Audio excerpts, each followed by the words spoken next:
اعمال کی اصلاح کرم سے کر دے۔ الحمدللہ رب العالمین والصلاة والسلام علی سید المرسلین، اما بعد فاعوذ باللہ من الشیطان الرجیم، بسم اللہ الرحمن الرحیم۔ پڑھیے الصلاة والسلام علیک یا رسول اللہ وعلی آلک واصحابک یا حبیب اللہ، الصلاة والسلام علیک یا نبی اللہ وعلی آلک واصحابک یا نور اللہ۔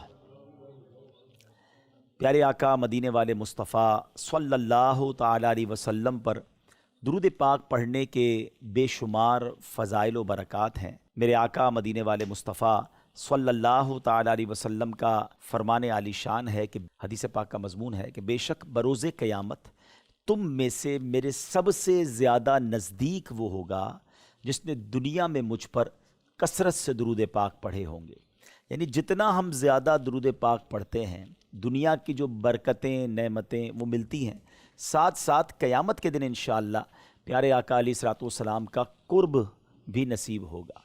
اور درود پاک کے اگر بہت سارے فضائل کو میں کمپائل کر کے ایک چھوٹا سا یوں سمجھیے کہ اس کا عطر یا گلدستہ پیش کروں، تو اگر میں آپ سے یہ سوال کروں کہ آپ یہ غور کیجئے، کبھی اکیلے میں بیٹھ کے غور کیجئے گا کہ بینگ اے مسلم، ایک مسلمان ہونے کی حیثیت سے آپ کی زندگی میں کیا ڈیزائرز ہیں، کیا تمنائیں ہیں، اور آپ مرتے وقت کیا چاہتے ہیں، اور پھر قبر میں کیا خواہش ہے، اور قیامت کے دن آپ کیا چاہتے ہیں۔ کبھی اس کو آن پیپر کریں کہ یار میں زندگی میں کیا ایسی چیزیں ہیں جو مجھے مل جائیں، موت کیسی ملے، قبر میں میرے ساتھ کیا معاملہ ہو، اور محشر کے دن میں کیسے سروائیو کروں۔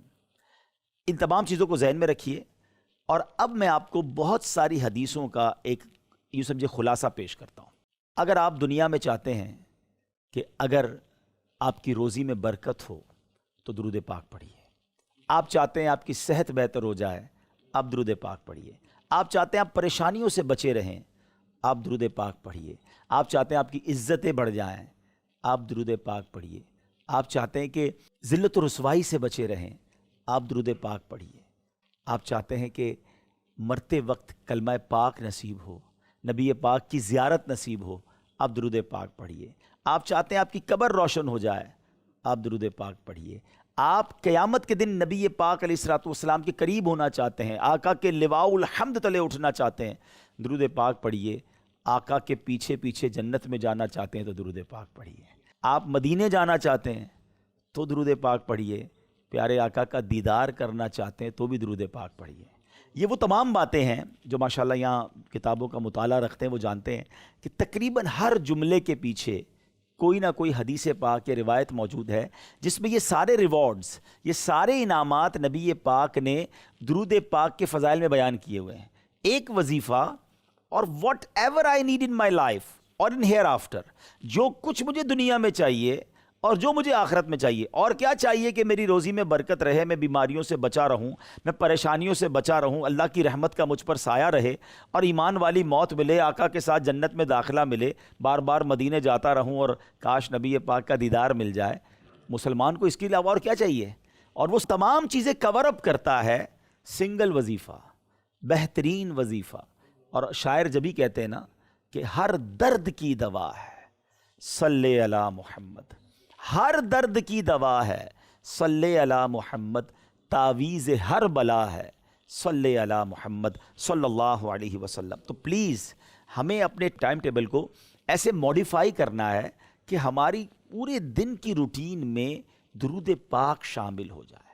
ہمارے پاس بہت ساری چیزوں کے لیے ٹائم ہوتا ہے، مگر دن گزر جاتا ہے پورا، ہمارے پاس درود ٹائم نہیں ہوتا، تلاوت ٹائم ہم نہیں نکال پاتے۔ بعض اوقات بد نصیب کچھ ایسے ہوتے ہیں جو نماز کے لیے بھی وقت نہیں نکالتے، تو ایسا نہ کر۔ ذکر و درود ہماری زندگی کا لازمی حصہ ہونا چاہیے۔ یعنی کاروبار کرنے والے لوگ یہاں موجود ہیں، میرے حساب سے سب سے آسان نیکی اگر کوئی کمانے کا طریقہ ہے نا، سب سے آسان نیکی، تو وہ ہم وداؤٹ اینی بگ ایفرٹ ہم اپنی زبان کے ذریعے کما سکتے ہیں۔ ذرا مل کے کہیے سبحان اللہ، اب کہیے الحمدللہ، اب کہیے اللہ اکبر۔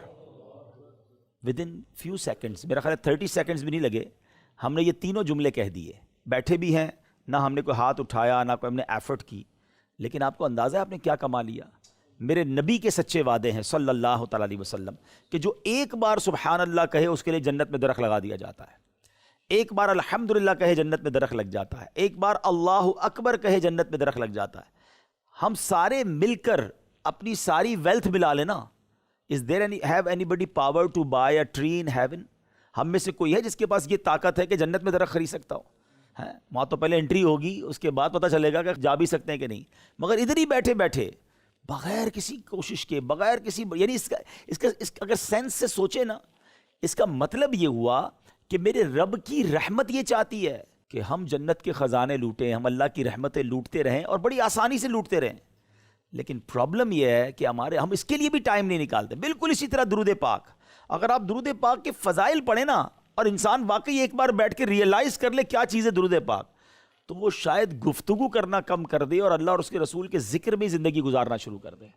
لیکن گھنٹوں ہمارا موبائل فون ہم سے لے جاتا ہے، سوشل میڈیا کی ایکٹیویٹیز، ہم فارغ بیٹھے ہوتے ہیں، فضول بیٹھے ہوتے ہیں بس، لیکن درود نہیں پڑھتے، ذکر نہیں کرتے۔ ہمارے اسلاف جو تھے نا، ہمارے بزرگان دین، وہ اتنا ذکر و درود کرتے تھے، اتنا اللہ کا نام لیتے تھے۔ ایک بار حضرت جنید بغدادی رحمۃ اللہ تعالی علیہ کے بارے میں آتا ہے کہ آپ ایک بار ایک باربر شاپ پہ گئے، مونچھیں کٹوانے، خط بنوانے، بال بنانے، تو اس نے بال بناتے بناتے جب آپ کی مونچھوں کے پاس پہنچا نا، کہتا حضور تھوڑی دیر کے لیے خاموش ہو جائیں کہ مجھے اب آپ کی مونچھیں تراشنی ہیں۔ آپ کے ہونٹ ہل رہے تھے، آپ اللہ کا ذکر کر رہے تھے، یعنی ایچ اینڈ ایوری ٹائم وہ ذکر کرتے تھے، اس وقت تھوڑی دیر کے لیے خاموش ہو جائیں، کٹ لگ سکتا ہے، آپ کے ہونٹ کو زخمی نہ ہو جائیں۔ آپ فرماتے ہیں میرے ہونٹ کٹتے ہیں تو کٹ جائے، میں اللہ کا ذکر نہیں چھوڑ سکتا۔ اچھا، ایک بزرگ کے بارے میں آتا ہے، آپ جدھر سے گزرتے تھے نا اللہ کا ذکر کرتے ہوئے گزرتے تھے، تو ایک بار آپ ایک اسٹریٹ سے، ایک روڈ سے گزرے، دوبارہ واپس آئے، دوبارہ گزرے، تو کسی نے کہا آپ ابھی تو گزر کے گئے تھے پھر دوبارہ کیوں آئے؟ فرمایا میری خواہش یہ ہے کہ میں جہاں سے بھی گزروں نا اس جگہ کو، اس مقام کو اللہ کے ذکر کا گواہ کر لوں۔ میں اس گلی سے گزرا، ذکر کرنا بھول گیا تھا، میں اس لیے واپس آیا ہوں کہ یہ زمین کا حصہ بھی میری نیکیوں کا گواہ ہو جائے، میرے ذکر کا گواہ ہو جائے۔ اچھا، اس کو اب تھوڑا سا کاروباری وے میں سمجھتے ہیں۔ کاروبار میں جس طرح ہوتا ہے نا کہ یار جہاں پیسے زیادہ، جہاں ارننگ زیادہ، جس آئٹم میں نفع زیادہ، ہم اس میں کرتے ہیں۔ شرعاً جائز ہے، ظاہر کاروبار کرنے بیٹھے تو اپنی ارننگ کا تو سوچیں گے نا۔ تو اگر میں ایک چوٹ کرنے کے لیے، اگر یہ ایک مہینے کے لیے اناؤنسمنٹ کر دیا جائے کہ جو ایک بار درود پاک پڑھے گا اس کو 1000 روپے ملیں گے، بتائیں پھر کیا ہوگا؟ ایک بار سبحان اللہ پڑھے اس کو 1000 روپے ملیں گے، بندہ کہ پھر کام کاج پہ جانے کی ضرورت کیا ہے، تسبیح لو بیٹھ جاؤ، ہیں ایک دن میں لاکھوں کروڑوں روپے کما لیں گے۔ ذرا سوچیں، دنیا کی نعمت کا کوئی کمپیریزن ہی نہیں ہے ان نعمتوں اور ان برکتوں اور ان انعامات کے سامنے جو اخروی انعامات ہیں۔ تو ہمیں شیطان بعض اوقات ڈی ٹریک کر دیتا ہے، ہم بھول جاتے ہیں ہم نے اپنے لائف میں اللہ۔ اچھا، پھر اس کی جو بینیفٹس ہیئر آفٹر کی صرف نہیں ہے، یو فیل فریش۔ اگر آپ کی زبان ذکر و درود کرتی ہے نا، آپ کا ٹینشن ریلیز ہوتا ہے، آپ اپنی بیماریوں کو دور کر رہے ہوتے ہیں، کیونکہ ایک اور حدیث پاک ہے، جو بندہ ایک بار درود پاک پڑھتا ہے اس پر 10 رحمتیں نازل ہوتی ہیں، اب 10 گناہ معاف ہو جاتے ہیں، 10 درجے بلند ہو جاتے ہیں۔ اتنا کلیمٹیز کا ٹائم ہے، پرابلم کا ٹائم ہے، وائرسز چل رہے ہیں، اب جو بندہ صبح سے شام درود پاک پڑھ رہا ہے اس پر رحمت برس رہی ہے، تو کون سا وائرس، کون سی بیماری، کون سا پرابلم اس کے پاس آئے گا؟ یعنی ہمیں اپنی پروٹیکشن کے لیے کتنے وظائف نبی پاک نے خود عطا فرمائے، مگر nobody have time to recite those جو سپلیکیشنز ہیں، جو دعائیں ہیں، جو اذکار ہیں۔ اچھا، اب اسی چیز کو، ان دعاؤں کو، ان اذکار کو، ان وظائف کو سامنے رکھیں اور پھر نبی پاک کی زندگی کو دیکھیں صلی اللہ تعالیٰ علیہ وسلم۔ میرے آقا تو خود رحمت کا دریا ہیں، مگر آپ خود کتنا ذکر کیا کرتے۔ اچھا، اب آپ تھوڑا بہت جو مذہبی ماحول سے ان ٹچ رہے ہوں گے، بچپن میں ہمیں دعائیں سکھائی گئیں، کھانا کھانے سے پہلے کی دعا، مدرسے میں گئے ہوں گے آپ بھی، کھانا کھانے کے بعد کی دعا، سونے سے پہلے کی دعا، سونے کے بعد کی دعا، پانی پینے کی دعا، تو واش روم میں جانے کی، باہر نکلنے کی۔ یہ کیا ہے؟ اس کا مطلب یہ ہوا کہ نبی پاک نے ایچ اینڈ ایوری سٹیپ دعا کی ہے۔ پانی پیا تو دعا کی، پانی پیتے ہوئے دعا کی، پانی کے بعد دعا کی، کھانا کھایا تو دعا کی، گھر سے باہر گئے تو دعا کی، گھر میں اندر آئے تو دعا کی، آرام کرنے گئے تو دعا کی، نیند سے بیدار ہوئے تو دعا کی۔ It means each and every step میرے آقا علیہ الصلوۃ والسلام ذکر اللہ کیا۔ بارش ہوتی تو دعا فرماتے، بادل گرجتے تو دعا فرماتے۔ ہمارا پورا دن گزر جاتا ہے ہم دعا نہیں کرتے، پورا دن گزر جاتا ہے ہم اللہ کو یاد نہیں کرتے۔ یہ نبی پاک کی تعلیمات ہیں، یہ پروٹیکشنز ہیں ہماری، اور very easy to earn good deeds, کوئی بڑی ایفرٹ ہی نہیں ہے۔ اور پھر اسی طرح ہم ایک اور بہت بڑی چیز مس کر رہے ہیں، اور وہ ہے قرآن پاک۔ قرآن پاک سے جو ہمارا اٹیچمنٹ ہونا چاہیے تھا، ہم ڈیٹیچ ہو گئے، دور ہو گئے ہیں۔ قرآن پاک سے ہم بہت زیادہ، آپ دیکھیں آج لوگ اگر پڑھتے بھی ہیں قرآن تو رمضان میں پڑھتے ہیں، اچھا 1 سال بعد پھر اسے کھولتے ہیں۔ اچھا جو پڑھتے بھی ہیں وہ کتنا صحیح پڑھتے ہیں؟ اچھا انڈرسٹینڈ لیول کیا ہے قرآن کا؟ حالانکہ قرآن کلام اللہ ہے۔ Actually Quran is the message of Allah سبحانہ و تعالیٰ فار آل آف اس۔ وہ تو اللہ کا پیغام ہے مسلمانوں کے نام، مگر اس پیغام کو ہم پڑھنے کے لیے تیار نہیں ہیں، اس کو سمجھنے کے لیے تیار نہیں ہیں، اس کے لیے ٹائم ہی نہیں ہے ہمارے پاس۔ شیر خدا مولا علی کرم اللہ تعالیٰ وجہ الکریم سے قرآن کی اہمیت سمجھیں۔ مولا علی فرماتے ہیں کہ جب میرا جی چاہتا ہے نا اللہ مجھ سے بات کرے، try to feel the words, یہ ذرا الفاظ کی چاشنی لینے کی کوشش کرو۔ جب میرا جی چاہتا ہے اللہ مجھ سے بات کرے، مثال دیتا ہوں، جس بندے سے آپ کو بڑی محبت ہو یا آپ جس کو بہت انسپائر کرتے ہو، کوئی بہت بڑی شخصیت ہو، آپ کو اس کی کال آ جائے، یار مجھے فلاں کی کال آئی تھی، ہاں اس کی وہ ورلڈ فیمس، ہاں اس نے مجھے کال کی اور 2 منٹ بات کی مجھ سے، 1 منٹ بات کی، اور اس نے مجھے وائس میسج بھیجا ہے، جس کو آپ بہت زیادہ لائک کرتے ہو، بہت دل میں رسپیکٹ ہو، اس کی کال آ جائے یا وہ آپ سے بات کر لے، یو فیل آنر۔ مولا علی کا جملہ سنو، کہتے جب میرا جی چاہتا ہے اللہ مجھ سے بات کرے، میں قرآن پڑھنے لگ جاتا ہوں۔ قرآن کیا ہے؟ کس کا کلام ہے؟ کلام Allah. He speak directly with you. Allah کلام کر رہا ہے جب آپ قرآن پڑھ رہے ہوتے ہیں۔ اور مولا علی فرماتے ہیں جب میرا جی چاہتا ہے میں اللہ سے بات کروں، میں دعا کرنے لگ جاتا ہوں۔ دعا کیا ہے؟ کس سے بات ہے؟ اللہ سے آپ بات کر رہے ہیں، without any appointment, without any secretary, جتنی بات کرنی ہے، no time limit, whatever you want to talk with your Allah, جو بات کرنی ہے کرو نا، کوئی پوچھنے والا نہیں ہے، کوئی بیچ میں نہیں آئے گا۔ آپ ہیں اور رب ہے، آپ کا مالک ہے، آپ کا خالق ہے، دل کی بات کریں اس سے جو کرنی ہے۔ ہمارا پرابلم ہی یہی ہے، نہ ہم اللہ کی بات سن رہے ہیں، نہ اپنی بات اللہ سے کر رہے ہیں، نہ ہم قرآن پڑھ رہے ہیں، نہ دعا کر رہے ہیں، اور کہتے مسئلے حل نہیں ہو رہے، کہتے سکون نہیں ہے، کہتے پرابلم سالو نہیں ہو رہی ہے، ٹینشن بہت ہے۔ مجھے بتاؤ نا، حل المشکلات کون ہے؟ اللہ ہی ہے نا۔ ساری مشکلیں حل کرنے والا وہی، رزق دینے والا وہی، رحمت برسانے والا وہی، اسی سے دور ہو گئے اور پھر کہتے ہیں کہ مسئلے حل نہیں ہو رہے۔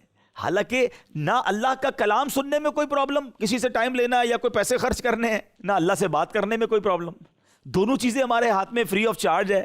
ہمارے پاس ہی ٹائم نہیں ہے اللہ سے بات کرنے کے لیے، ہمارے پاس ہی ٹائم نہیں ہے رب کا کلام سننے کے لیے۔ آپ بلیو کریں، جس دن آپ قرآن کے دوست بن گئے نا، قرآن دوستی نبھاتا ہے۔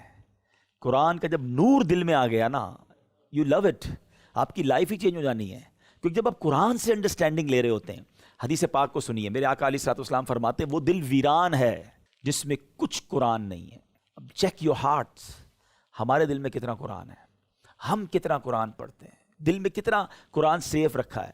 اچھا پھر اس میسج کو سمجھو، اللہ کا پیغام ہے قرآن، ٹھیک ہے، ویسے تو سارا ہی قرآن ہمیں پڑھنا چاہیے، لیکن اپروکس 89 ٹائمز قرآن میں اللہ نے ڈائریکٹلی مجھ سے اور آپ سے بات کی ہے، یا ایہا الذین آمنو کہہ کر، اے ایمان والو، اے ایمان والو کہہ کر 89 کے قریب یہ آیتیں ہیں۔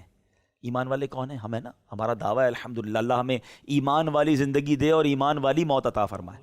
جب اب ایمان والے ہیں اور اللہ نے مجھے کہا ہے اے ایمان والو، کیا ہم نے وہ 89 مقامات پڑھ لیے؟ ہم نے شاید وہ بھی نہیں پڑھے۔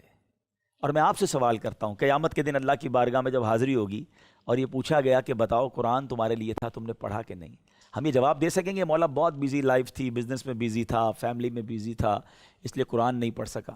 آپ کا اور میرا پیغام ہماری فیملی نہ سنے نا، ہمارا ملازم نہ سنے، ہم اپنے آفس اسٹاف کو میسج دے دیں کہ بیٹا صبح یہ کام کر لینا، دیکھو بہت ضروری ہے، اور کل ہم اس سے ملے تو کہ صاحب ٹائم ہی نہیں ملا آپ کا پیغام سننے کو، تو شاید کل ہی نوکری سے فارغ ہو جائے گا۔ اتنا امپورٹنٹ پیغام تمہیں مس کیسے کر دیا؟ تمہیں تو صبح اٹھتے ہی پہلے میرا پیغام سننا چاہیے، تمہیں نوکری پہ کس لیے رکھا ہے؟ آپ کا مینیجر، آپ کا سیکرٹری، آپ کا جو بھی نیکسٹ ہوتا ہے، بندہ اس کو کام دے کے سکون میں آ جاتا ہے کہ میں نے اس کو میسیجز دے دیے ہیں، اب اس کا کام ہے سننا، you have to listen۔ بالکل اسی طرح آپ اپنی فیملی کو میسج کرتے ہیں میں شام کو آ رہا ہوں، کپڑے ریڈی رکھنا، کھانا یہ والا ریڈی رکھنا، 2 مہمان آ رہے ہیں، دین یو ڈونٹ ریئلائز کہ وہ سنیں گے کہ نہیں سنیں گے، دے ہیو ٹو لسن، کیونکہ وہ آپ کے انڈر میں، ان کو پتا ہے کہ میسج آیا تو وہ امپورٹنٹ ہے سننا ہے، کیونکہ اس کے بعد عمل کرنا ہے۔ میرا پیغام فیملی نہ سنے برا لگتا ہے، امپلائی نہ سنے برا لگتا ہے، مجھے اللہ کا پیغام مل گیا میں نے 40 سال سے نہیں سنا، اور ساری زندگی نہ سنا تو آنسر کیا دیں گے اللہ کی بارگاہ میں؟ پلیز میرے پیارے اسلامی بھائیو، یہ قرآن سے دوری یہ بربادی ہے. اور ایٹ لیسٹ وہ 89 آیات تو پڑھنی چاہیے تھی نا کہ اے ایمان والو کہہ کر اللہ نے مجھ سے اور آپ سے بات کی ہے. اور پھر قرآن، سبحان اللہ، جب آپ انڈرسٹینڈ کرنے لگ جائیں گے نا تو قرآن سے اٹیچمنٹ ہو جاتی ہے.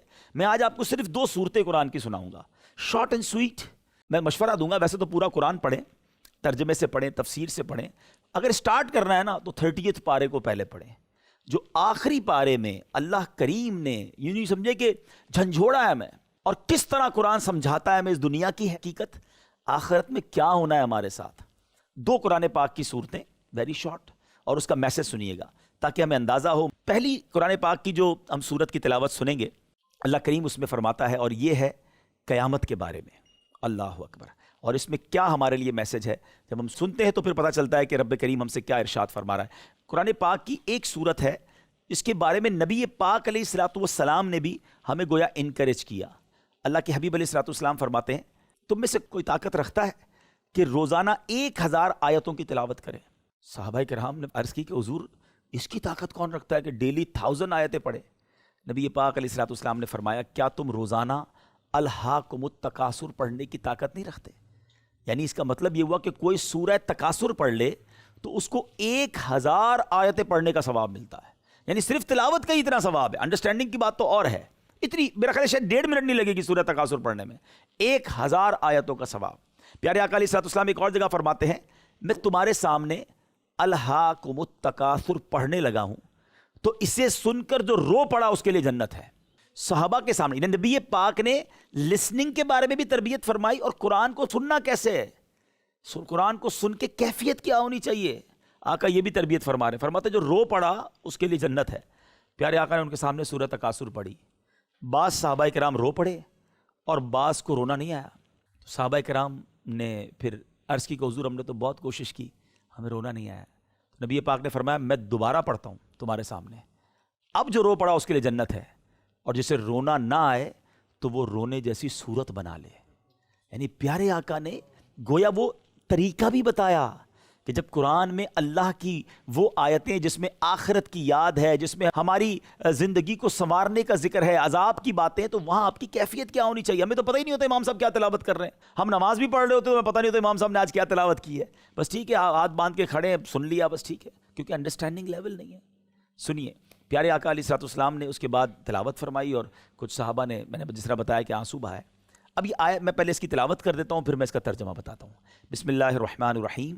الہاکم التکاثر حتی زرتم المقابر کلا سوف تعلمون ثم کلا سوف تعلمون کلا لو تعلمون علم الیقین لترون الجحیم ثم لترونها عین الیقین ثم لتسألن یومئذ عن النعیم.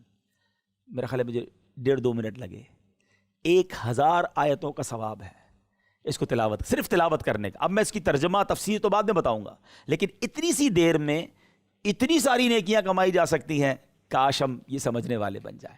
اب ذرا اس کا ہم تھوڑا سا ترجمہ سنتے ہیں. الہاکم التکاثر حتی زرتم المقابر. زیادہ مال جمع کرنے کی طلب نے تمہیں غافل کر دیا، یہاں تک کہ تم نے قبروں کا منہ دیکھا. انسان کوشش کرتا رہا کہ اور ڈیولپمنٹ اور آگے بڑھنا ہے، اور اسی پورے چکر کے دوران حتی زرتم المقابر، تم نے تو قبروں کا منہ دیکھ لیا، چلے گئے دنیا سے سب چھوڑ کر. یعنی یہ ایک ہی لائن جو ہے نا، 2 آیتیں، اس نے سمجھے فلسفہ ہی بیان کر دیا نا کہ تمہاری زندگی کس کام میں گزری اور تمہاری اینڈنگ کیا ہے. تم نے جانا کدھر ہے. 2 گز کی قبر ہے، اس میں صرف لٹھے کا کفن ہے، کوئی تجوری نہیں ہے قبر میں، کوئی جیب نہیں ہے کفن میں، خالی ہاتھ جانا ہے. اور اسٹرگل کیا ہے؟ الہاکم التکاثر، بس اور بڑھ جائے. ایک بنگلہ ہے، 2 کوٹھیاں، ایک گاڑی ہے، 2 گاڑی، ایک فیکٹری ہے، 2 فیکٹری. حتی زرتم المقابر، اینڈ آف دا ڈے تم پہنچ گئے اپنی قبر کے اندر. اللہ اکبر. اب اس کے بعد نبی پاک علیہ الصلوۃ والسلام کی ایک حدیث سنیے. بندہ کہتا ہے میرا مال میرا مال. آقا فرماتے اس کے لیے تو اس کے مال سے صرف 3 چیزیں ہیں. جو اس نے کھا کر فنا کر دیا، کھا لیا اس نے. سیکنڈ، اس نے پہن کر بوسیدہ کر دیا. اور نمبر 3، کسی کو دے کر اچھے کام میں خرچ کر کے آخرت کے لیے ذخیرہ کر دیا. اس کے سوا تو جو ہے وہ جانے والا ہے اور وہ ان لوگوں کے لیے چھوڑنے والا ہے، کیونکہ ہمارا تو مال نہیں بچے گا، جب ہم مر جائیں گے وہ تو پیچھے رہ جائے گا. میرا تو وہ جو میں نے کھا لیا، پہن لیا یا آگے بھیج دیا، آگے ڈپازٹ کر دیا. لیکن ہم اس چیز کو بھول جاتے ہیں. اچھا، پیارے آقا علیہ الصلوۃ والسلام نے بہت ساری حدیثوں میں ہمیں بہت کچھ سمجھایا. ایک بار پیارے آقا نے حب جو مال اور عزت کی جو لالچ ہے نا، اس کو کس طرح بیان کیا. حب مال اور حب، یوں سمجھے کہ جا ہوتی ہے، لوگ عزت کریں، میری واہ واہ ہو جائے. آقا فرماتے ہیں کہ 2 بھوکے بھیڑیوں جو بکریوں کے ریوڑ میں چھوڑ دیے جائیں، بکریوں کے ریوڑ میں اتنی تباہی نہیں مچاتے. ذرا سوچئے، ایک ریوڑ جا رہا ہو بکریوں کا اور 2 بھوکے بھیڑیے چھوڑ دیے جائیں، کیا حال کریں گے. فرمایا وہ اتنی تباہی نہیں مچاتے جتنا مال اور عزت کی لالچ انسان کے دین کو خراب کر دیتی ہے، چیڑ پھاڑ کے رکھ دیتی ہے. میرے نام ہو، میری واہ واہ ہو. ایک تو 2 ہی تو کریز ہیں لوگوں کو، پیسے بڑھ جائیں یا پھر نام ہو جائے، فیم. آج کل تو اس فیم کے چکر میں جو سوشل میڈیا پہ تماشا لگا ہوا ہے، اور لائکس بڑھ جائیں اور ویوز بڑھ جائیں، اس میں جو کرنا ہے بندہ کرنے کے لیے تیار ہو گیا. یہ نہیں سوچ رہا کہ تھوڑے لائکس تو بڑھ رہے ہیں، کہیں اللہ کی بارگاہ میں ان لائک تو نہیں ہو رہا ہوں. اور یہ وہ جو ویڈیوز اور جو فیم کے چکر میں کام ہو رہا ہے، وہ تو اتنا خراب ہے کہ وہ باقی رہنے والا ہے. ہم دنیا سے چلے جائیں گے، وہ ویڈیوز، وہ تمام چیزیں باقی رہیں گی. اگر غلط چیزیں چھوڑ کے چلا گیا تو جب تک وہ دیکھی جاتی رہیں گی قبر میں مار پڑے گی. اللہ کرے ہمارے نوجوانوں کو عقل آئے کہ یہ چند ویوز اور چند لائک کے لیے جو تماشا لگایا ہوا ہے، یہ مارے جائیں گے. یہ کیسے اللہ کی بارگاہ میں جواب دیں گے؟ اگر کرنا ہی ہے سوشل میڈیا پر یا ویڈیوز کے ذریعے، تو کوئی ایسی نیکی چھوڑ کے جائیں نا، کوئی ایسا پیغام دے کے جائیں جو لوگوں کے لیے ہمارے مرنے کے بعد بھی فائدہ دے اور ہمیں اس کا ثواب ملے، نہ کہ گناہ جاریہ. لیکن وہی بکریوں کا وہ حال نہیں کرتے، بھوکے بیڑیے، جو انسان کے ایمان کا یہ عزت کی لالچ کر دیتی ہے. اچھا، ایک اور جو نا انسان زندگی گزارتا ہے کہ نام ہو جائے نا، ٹیگ لگ جائے نام کے ساتھ، کوئی نہ کوئی چیئرمین، کوئی وزیر، تو کوئی ایم این اے، تو کوئی M P A, whatever, کسی طرح کی کوئی میرے نام کے ساتھ ٹیگ لگنا چاہیے کہ میں جناب یہ ہوں. میں اپنا تعارف تو کراؤں، صرف نام کیسے بتاؤں؟ کسی جگہ کا بڑا ہو جاؤں، چلو جناب کسی اسمبلی میں نہیں پہنچ سکا تو کم از کم اپنے محلے کا ہی بڑا ہو جاؤں. لوگوں کو کریز ہوتا ہے. لیکن یہ تمام ٹیگز جتنے بھی ہیں، ریٹائرڈ ہو جائیں یا جو بھی ساتھ لگا دیں. ایک تھوڑی دیر کے لیے میں کسی اور کی اگزامپل نہیں دیتا، میں اپنی اگزامپل دے دیتا ہوں تاکہ کسی کو برا نہ لگے. میرا نام عبدالحبیب اتاری ہے. دنیا میں کچھ لوگ مجھے بھی جانتے ہیں. لیکن جس دن میرا انتقال ہوگا نا، جس دن میری سانسیں بند ہو جائیں گی، اس دن میرے اپنے ہی دوست، میرے ہی چاہنے والے جو میرے نام کے ساتھ آگے پیچھے بہت کچھ لگاتے ہیں، وہ پتہ کیا کہیں گے؟ میت کدھر ہے؟ ارے میرا نام تو عبدالحبیب اتاری تھا، میرے نام کے ساتھ کچھ عہدہ بھی آپ لگاتے تھے، میرے بعد بھی نام کے آگے کچھ بولتے تھے، وہ کدھر گیا سب؟ آپ تو کہہ رہے ہیں میت کدھر ہے؟ جنازہ کتنے بجے ہے؟ میت کو غسل کب دیا جائے گا؟ ختم. ادھر میری سانسیں بند، ادھر میرا نام ہی چلا گیا. جس نام کو بنانے کے لیے کارڈ میں چھپواتا تھا، ٹیگز لگواتا تھا، تختیاں لگاتا تھا، ٹیبل پہ رکھتا تھا، تصویریں لگاتا تھا، ادھر میری سانسیں بند ہوئی. کوئی تو بتاؤ کہ میں کون تھا، میرا عہدہ کیا تھا؟ میت کب آئے گی؟ جنازہ کب ہوگا؟ اللہ اکبر. سوچو، جس نام کے چکر میں ساری زندگی گزاری، سانس بند ہوتے ہی وہ نام ختم ہو جائے گا.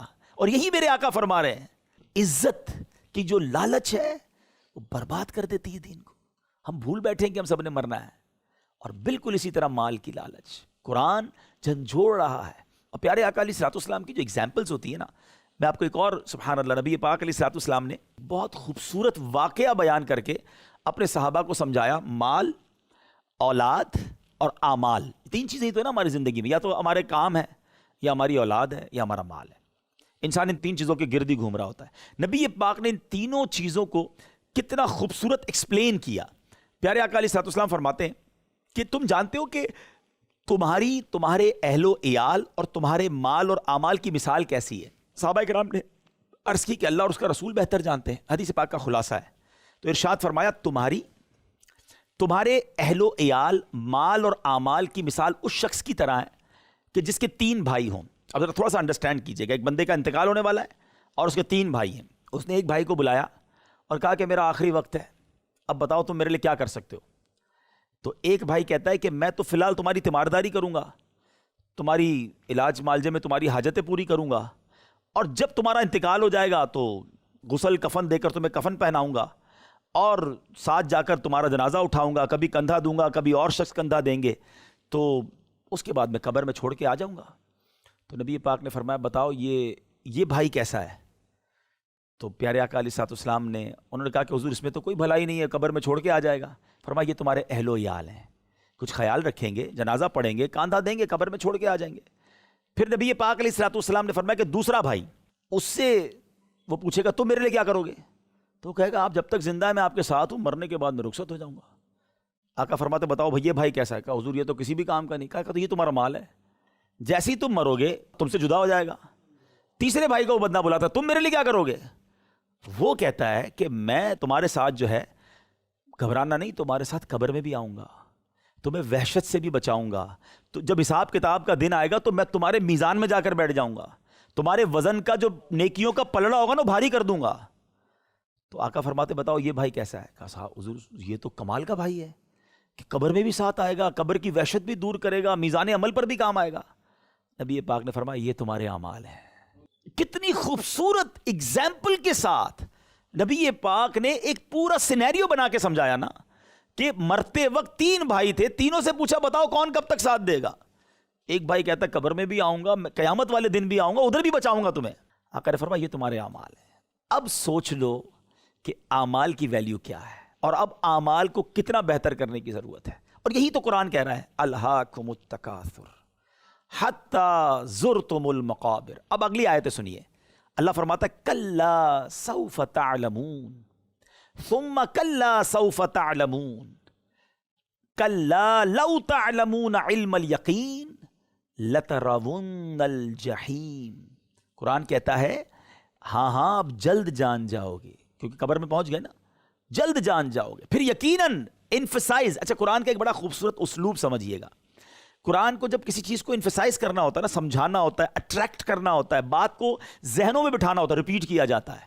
القارعۃ مل قارعہ، اگین کیا تم نے جانا قارعہ کیا ہے؟ انا انزلناہ فی لیلۃ القدر وما ادراک ما لیلۃ القدر۔ اگین قرآن خود ہی کوسچن کرتا ہے بعض اوقات کہ تم نے کیا جانا، بیکاز وہ ہماری اٹریکشن لیتا ہے کہ یہ بڑی اہم بات ہو رہی ہے۔ پھر اس کے بعد قرآن خود ہی ڈیفائن کرتا ہے۔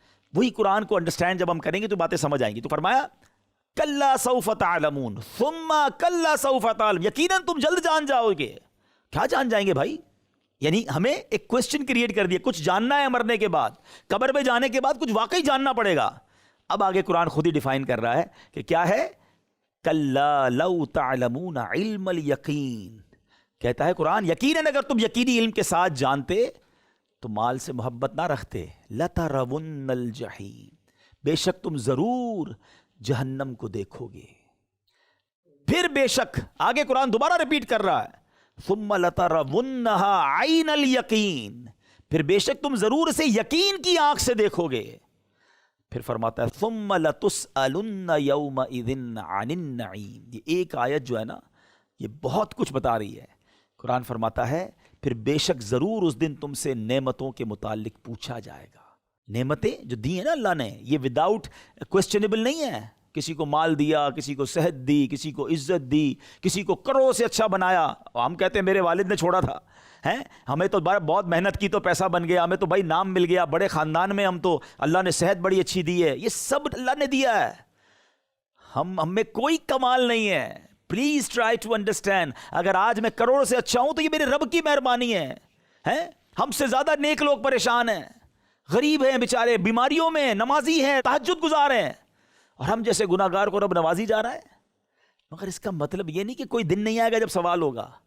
ثم لتسألن یومئذ عن النعیم۔ اچھا صحابہ کرام نے پوچھا نبی پاک علیہ الصلوۃ والسلام سے کہ حضور یہ ہم سے کس نعمت کے بارے میں پوچھا جائے گا جو قرآن کہہ رہا ہے؟ صحابہ کرام نے اس آیت کی انٹرپریٹیشن لی نبی پاک سے کہ حضور اس آیت میں جو بیان ہوا کہ ہم سے پوچھا جائے گا، ہم سے کیا پوچھا جائے گا؟ ہمارے پاس تو 2 ہی چیزیں ہیں، 2 ہی سیاہ چیزیں، کھجور ہے اور پانی ہے۔ غریب تھے صحابہ، اب ہم سے کیا پوچھا جائے گا؟ نبی پاک فرماتے ہیں کہ ان قریب ایسا ہی ہوگا، یعنی تم سے بھی پوچھا جائے گا۔ ایک اور حدیث پاک میں پیارے آقا فرماتے ہیں قیامت کے دن بندے سے سب سے پہلے نعمت کے بارے میں سوال ہوگا۔ اس سے پوچھا جائے گا کیا ہم نے تمہیں جسمانی صحت نہ دی اور ٹھنڈے پانی سے سیراب نہ کیا؟ ٹھنڈے پانی کا بھی سوال ہوگا۔ اللہ نے نعمت دی، تم نے کیا کیا؟ ایک اور حدیث پاک سنیں، پیارے آقا علیہ الصلوۃ والسلام فرماتے قیامت کے دن انسان کے قدم بھی نہ ہٹیں گے حتیٰ کہ اس سے 5 چیزوں کے بارے میں سوال نہ کر لیا جائے۔ اچھا دنیا میں ہم بھی اسٹوڈنٹ لائف سب نے گزاری ہے، ہم سب جو ہے وہ پیپر کیسا آئے گا، گیس پیپر ڈھونڈتے تھے، بڑی فکر ہوتی تھی یار جو یاد کیا وہی پیپر آ جائے، کسی طرح سوال پتہ چل جائے کون سے آئیں گے امتحان میں۔ یہ عجب پرچہ ہے جو پہلے ہی آؤٹ ہے، پہلے ہی پتہ ہے 5 سوال کون سے ہوں گے، تیاری کر کے آ جاؤ، سوال پہلے ہی پتہ ہے، لیکن فرمایا ایک قدم بھی نہیں اٹھا سکو گے۔ اب کیا ہم پریپیئر ہیں ان 5 سوالوں کے لیے؟ پہلا سوال پیارے آقا فرماتے ہیں اس کی عمر کے بارے میں کہ کس چیز میں عمر گزاری، زندگی کن کاموں میں گزاری۔ سیکنڈ، جوانی کس کام میں گزاری۔ اچھا علماء نے بڑی ڈیبیٹ کی ہے کہ عمر کا سوال ہو گیا تو پھر جوانی کا الگ سے کیوں کیا؟ اٹ مینز جوانی زیادہ امپورٹنٹ ہے کہ یہ جو پیریڈ ہے نا یہ گناہ کرنے کے لیے نہیں ہے، اور نارملی انسان اسی پیریڈ میں گناہوں کی طرف چلا جاتا ہے، حالانکہ جوانی کی جو توبہ ہے یہ اولیاء کا شیوا ہے۔ جوانی کی عبادت جو ہے یہ اللہ کو بڑی پسند ہے۔ دیکھیں اللہ نے اعضاء سلامت دیے ہیں، اور ہم شیطان کی باتوں میں آ جائیں، بزرگوں سے پوچھیں، کئی بزرگ آنسوؤں سے روتے کاش صحت اچھی ہوتی تو کھڑے ہو کے نماز پڑھتے، ہم روزے رکھتے، ہم اور تراویحاں پڑھتے، بڑھاپے میں جا کر کئی عبادتیں کرنے کا جی چاہتا ہے انسان نہیں کر سکتا، اور جوانی میں ہم کرتے نہیں ہیں کہ بڑھاپے میں کر لیں گے۔ اصل عبادت کا لطف اور عبادت کی جو جس کو کہنا روحانیت ہے وہ ہے جوانی میں، اور ہم جوانی دوسرے کاموں میں گزار رہے ہوتے ہیں۔ سوال ہوگا قیامت کے دن کہ جوانی کیسے گزاری، تیسرا کہاں سے کمایا، چوتھا کہاں خرچ کیا، پانچواں سوال ہوگا کہاں سے علم حاصل کیا اور اس پر کتنا عمل کیا۔ تو میں نے صرف ایک سورت قرآن کی اور اس کی بڑی لٹل ایکسپلینیشن بیان کی ہے۔ مجھے سچ بتائیں اکیلے میں انسان جب قرآن پڑھ رہا ہو، ساتھ ترجمہ ہو، تفسیر ہو، قرآن اس سے باتیں کر رہا ہوگا، جب قرآن سے جب آپ انڈرسٹینڈ کر رہے ہوں گے نا آپ کے دل پر ڈائریکٹلی اثر ہوگا کہ نہیں مجھے زندگی میں اللہ کو راضی کرنے والے کام کرنے میں اس لیے نہیں آیا دنیا میں۔ ایک اور قرآن پاک کی صورت اللہ اکبر، اور وہ بھی ہم نے کئی بار سنی ہوگی مگر بعض اوقات اس کو رہ جاتی ہے، القارعۃ ما القارعۃ، سورہ قاریہ۔ القاریہ جو ہے نا یہ قیامت کا دوسرا نام ہے، اور اس میں اللہ تبارک و تعالیٰ کس طرح میں ایک چھوٹی چند آیتوں میں قیامت کو کیا ہوگا، اگر کوئی کسی کو پوچھے ذرا بتائیں قیامت میں کیا ہوگا تو بہت لمبی تقریر کرنی پڑے گی، مگر قرآن کتنا شارٹلی اینڈ سویٹلی بتا دیتا ہے۔ القارعۃ ما القارعۃ وما ادراک ما القارعۃ، تم نے کیا جانا قارعہ کیا ہے؟ اس دن کیا ہوگا؟ یوم یکون الناس کالفراش المبثوث وتکون الجبال کالعہن المنفوش فاما من ثقلت موازینہ فہو فی عیشۃ راضیہ۔ قرآن کہتا ہے قیامت کے دن کیا ہوگا؟ فرمایا جب ایسا سینیریو، پہلے سینیریو بتایا کہ یوم یکون الناس کالفراش المبثوث، اس دن آدمی ایسا ہوگا، لوگ ایسے ہوں گے جیسے پھیلے ہوئے پتنگے۔ آپ نے دیکھا بارش ہوتی ہے تو پتنگے جو کبھی ادھر جا رہے ہوتے ہیں کہ دیر از نو ڈائمینشن، ادھر گر رہے ہوتے ہیں ادھر پڑ رہے ہوتے ہیں، کہ لوگ بھاگ رہے ہوں گے، خوف ہوگا کیونکہ زلزلہ آئے گا، دل دہل رہے ہوں گے۔ اور وَتَكُونُ الْجِبَالُ كَالْعِهْنِ الْمَنْفُوشِ، کہ یہ جو پہاڑ ہے نا یہ ایسے اڑ رہے ہوں گے جیسے دھنکی ہوئی اون اڑتی ہے۔ آپ نے دیکھا ہوگا رضائی بنانے والا جب ڈنڈا مارتا ہے تو اون کیسے اڑتی ہے، کہ روئی کے گالوں کی طرح پہاڑ اڑ رہے ہوں گے۔ ٹرائی ٹو امیجن کہ کیفیت کیا ہوگی۔ خدا نہ خواستہ تھوڑی دیر کے لیے زلزلے کے جھٹکے آ جاتے ہیں 6.5 7، لوگ گھروں سے باہر نکل آتے ہیں، حالانکہ گھر گرتے نہیں ہیں لیکن کئی دنوں تک نیند نہیں آتی۔ اس دن زلزلہ نہیں آئے گا، ایسا زلزلہ آئے گا، یہ ایسی کیفیت ہوگی کہ پہاڑ اڑ رہے ہوں گے۔ میں کہتا ہوں یہی بہت تھا ڈرانے کے لیے اور گھبرانے کے لیے ہے، مگر اس سینیریو میں قرآن کہتا حساب ہوگا، یعنی اس کیفیت میں کوسچنز ہوں گے، اعمال تولے جائیں گے، بندہ اس وقت کیسے جواب دے گا؟ اور اس میں کیا ہوگا؟ فَأَمَّا مَنْ ثَقُلَتْ مَوَازِينُهُ، جس کی نیکیوں کا پلڑا بھاری ہو گیا، فَهُوَ فِي عِيشَةٍ رَاضِيَةٍ، وہ بڑے چین میں ہوگا، من مانتے چین میں ہوگا۔ اور آگے فرمایا وَأَمَّا مَنْ خَفَّتْ مَوَازِينُهُ، کسی کا نیکیوں کا پلڑا کم ہو گیا، فَأُمُّهُ هَاوِيَةٌ، وہ ہاویہ میں ہوگا۔ پھر قرآن ہمیں پھر انفسائز سمجھ آ جائے ہاویہ کیا، وَمَا أَدْرَاكَ مَا هِيَ، تم نے کیا جانا وہ کیا ہے، اس کا کوسچن پھر آنسر۔ اسی میں کہہ رہا ہوں قرآن پڑھو، اسے انڈرسٹینڈ کرو۔ نارن حامیہ، وہ شعلے مارتی ہوئی آگ ہوگی۔ اب مجھے بتائیں کہ آج چھوٹی چھوٹی جو ہم نیکیاں چھوڑ دیتے ہیں نا کہ یار نفل ہی ہے نا، سنت غیر موقدہ ہی ہے نا، چلو جماعت چھوٹ گئی نا، کل سے نماز پڑھ لوں گا، کیا پتا قیامت کے دن آپ کو یاد آئے کہ وہ 2 رکعت نفل پڑھ لیتا تو آج پاس ہو جاتا، کیونکہ قرآن کہتا ہے جس کا پلڑا بھاری ہوا فہو فی عیشت راضیہ. خدارا میرے بیان کے شروع میں نے آپ کو درود جو ذکر اللہ میں نے آپ کو باتیں بتائی نا, یہ وہ چھوٹی نیکیاں ہیں جو روز آپ میٹر کاؤنٹ اپنا کر سکتے ہو کہ یار پلس ہوتی رہیں, کہیں ایک دو نیکی کی وجہ سے مارا نہ جاؤں اور میرا اعمال نامہ ڈاؤن نہ ہو جائے. اور اسی طرح جو ہم نے بعض اپنے زوم میں پلاننگ رکھی ہے کہ یار یہ تھوڑا ہی ہے نا, چلتا ہے, چھوٹا ہی گناہ ہے نا, تھوڑا ہی تو جھوٹ بول لیا, کیا پتہ یہی جھوٹ بولنا, یہی حرام دیکھنا, یہی حرام سننا, یہی حرام کھانا, یہ تھوڑے پیسے حرام کے کمانا, یہ غلط دوستوں کی گیدرنگ میں بیٹھنا, یہ پارٹی کرنا, یہ چھوٹا سا ہم جس کو ایک چھوٹی سی بات سمجھ رہے ہیں, یہی قیامت کے دن میرا گناہوں کا پلڑا بھاری کر گیا تو میں کدھر جاؤں گا. پلیز میں بار بار اس لیے اپنے بیان میں کہہ رہا ہوں کہ جس دن آپ نے قرآن سے دوستی کر دی نا, آپ کو قرآن ہی سمجھا رہا ہوگا. اچھا مجھے اور آپ کو پہلے تو ہم یہ سوچنا میں بنایا کیوں گیا ہے, ہم وی آر ہیئر, ہم کس لیے دنیا میں آئے, کیا انجوائے کرنے, مزے کرنے, عیاشیاں کرنے, گناہ کرنے آئے اللہ نے. اچھا اس کا جواب کون دے گا؟ Manufacturer knows better why he create us. جس نے مجھے اور آپ کو بنایا وہ جواب دے گا نا. میں اور آپ تو نہیں بتا سکتے آپ کس لیے آئے, میں کس لیے آیا, اللہ نے بنایا. ہم دیکھتے گاڑی خریدتے ہیں, گاڑی کے اندر ایک مینیو ہوتی ہے, یہ گاڑی کا یہ فنکشن ہے اس لیے گاڑی بنی ہے. موبائل لیتے ہیں اس کے ساتھ ایک چھوٹی بک آتی ہے, واچ لیتے ہیں, ہر کیونکہ جو کمپنی بناتی ہے وہ کمپنی بتاتی ہے کیوں بنایا ہے, اس کے فنکشنز کیا ہیں. اللہ نے مجھے اور آپ کو بنایا, اور قرآن میں اللہ کیا فرما رہا ہے, وما خلقت الجن والانس, میں نے نہیں بنایا انسان اور جنات کو مگر الا. یہ بھی قرآن کا بڑا خوبصورت اسٹائل ہے, پہلے منع اور اس کے بعد الا کہہ کر مگر اس لیے بنایا تاکہ اور پتہ چلے کہ اونلی دا ریزن از, اس لیے بنایا انسان اور جنات کو کہ میری عبادت کریں. تو it means we are here to worship ہم, ہم اللہ کی عبادت کے لیے آئے ہیں اور ہم ادھر آ کے بھول گئے اس کی عبادت. نہ نماز کا ٹائم ہے, نہ تلاوت کا ٹائم ہے, نہ فرض چھوڑ دیتے ہیں لوگ. تو میرے پیارے اسلامی بھائیوں, میں دوبارہ اپنی بات کو وہیں سے شروع کروں گا کہ جس دن قرآن سے دوستی ہو گئی نا, جس دن قرآن سے کنیکٹیوٹی ہو گئی, آپ کی زندگی بہت اچھی ہو جائے گی.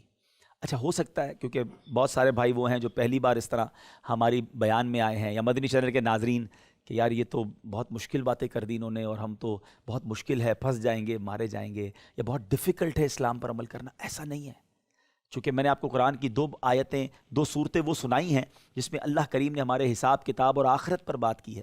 تو بعض اوقات یہ ریئلائز ہوتا ہے کہ یار بہت ڈیفیکلٹ ہے, ایسا نہیں ہے. آپ یقین کریں, جو بندہ اللہ کی راہ پر آ جاتا ہے نا, نماز پڑھنا شروع کر دیتا ہے, حلال کام شروع کر دیتا ہے, اس کی لائف وہ بہت آسان کر دیتا ہے. میرا رب صرف رحمان الآخرہ نہیں ہے, وہ رحمان الدنیا بھی ہے.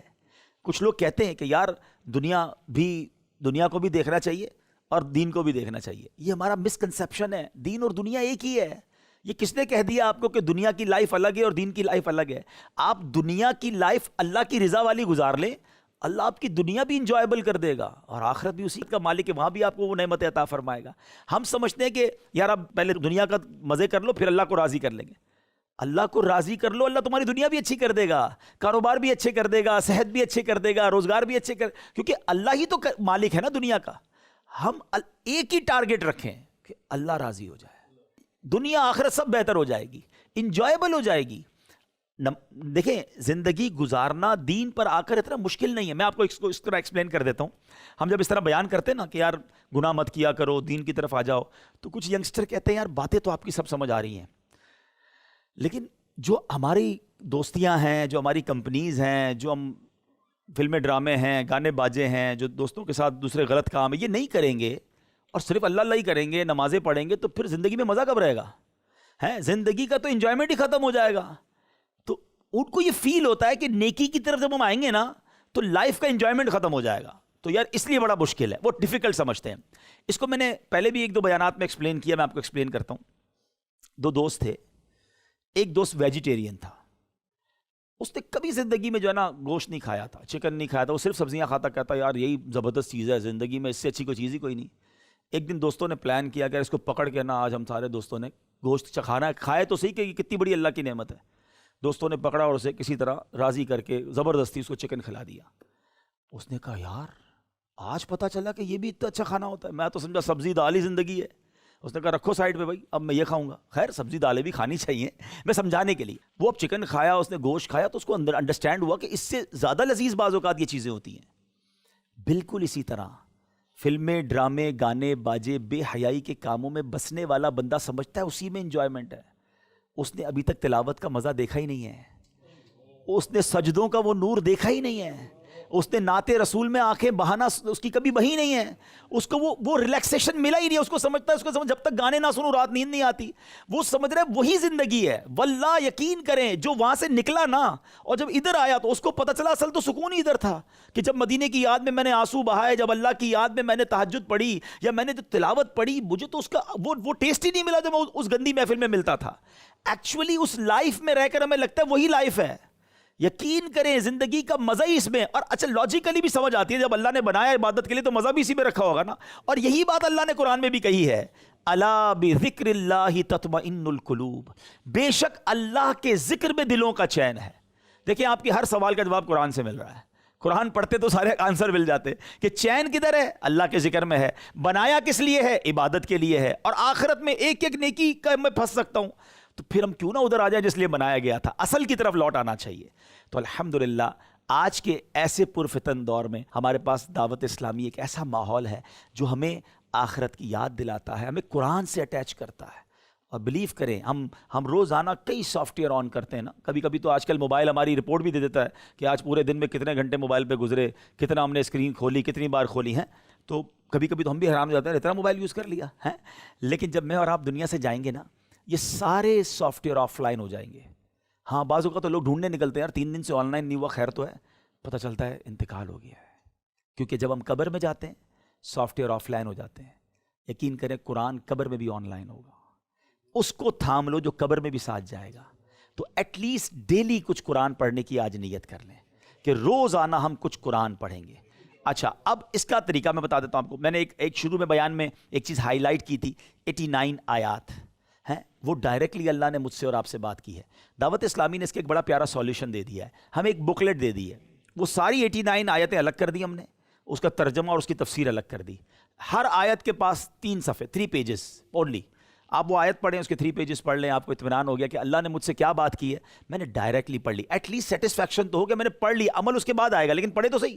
ٹھیک ہے، وہ بک آپ کو ہمارے مکتبۃ المدینہ سے مل سکتی ہے، ڈاؤن لوڈ کر سکتے ہیں. ہم نے اس بک کا نام ہی اے ایمان والو رکھا ہے، جس میں اللہ نے اے ایمان والو کہہ کر ہم سے آپ سے بات کی ہے. الحمدللہ ایک ہم نے تفسیر قرآن مکتبۃ المدینہ نے شائع کی ہے، تفسیر قرآن صراط الجنان. آج کے دور میں ایزی اردو میں قرآن کی انٹرپریٹیشن بڑی آسان ہے. آپ وہ منگوا لیجئے، اسے ڈاؤن لوڈ بھی کر سکتے ہیں. اس کی اپلیکیشن بھی بنا دی ہے کہ آپ فری اپلیکیشن لا کے روز کا کچھ نہ کچھ اس میں پڑھتے رہیں.